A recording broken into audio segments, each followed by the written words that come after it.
Alright, here's a super fun game called Target Toys. This is for kindergarten to grade 4. You'll need hula hoops, foam balls, and different items, things like toys, stuffed animals, bean bags. And I've seen this online. I decided to try it out, and it's a lot of fun, so thanks to whoever came up with this idea. So to start, you're going to place down a bunch of hula hoops on the one end of the gym, and you're going to put a bunch of toys in each one of those hoops. And for years, I've had this treasure chest of toys I got from the dollar store, so I use those, but you can use whatever you have. If you don't have toys, you can use bean bags. That'll work too, but we're going to use toys for this example. Then you're going to choose a line that's going to be an appropriate distance away from those hoops, depending on the skill level of your students or your players. So then we have our teams. We're going to do relay style, and each team's going to get a foam ball. And I use different colors so that they don't get confused when they retrieve the ball.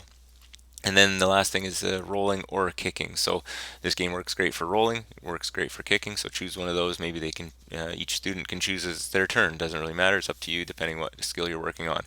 And then, oh, there is one more thing. Before the game starts, I choose 3 secret items. So I've chosen glasses, pig, and robot. Sometimes I keep it in my head. Sometimes I write it on a piece of paper, and then yeah, then they go. Those things would be worth bonus points. Then the players are gonna try and get those things, collect the toys as the game goes on by getting them into the targets. We're gonna look at just one team. We can imagine everyone's doing the same thing at the same time. And the first player goes and rolls, tries to get something and missed. So they would have to go retrieve the ball and bring it back, making sure they don't get in the way of any other balls from any other teams while they retrieve it.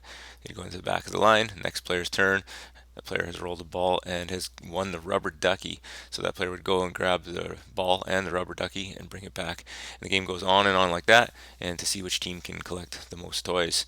And we can just speed it ahead here. And once all the toys have been collected, you can end it there, and of course give the bonus points to those who got those secret items. Or you can also play to collect all the hoops as well. So once the toys are gone, then they got to get all the hoops, depending how long you want the game to go till. So yeah, it's a lot of fun. Really enjoy this one. If you've enjoyed it, please subscribe for more games and visit PhysEdGames.com.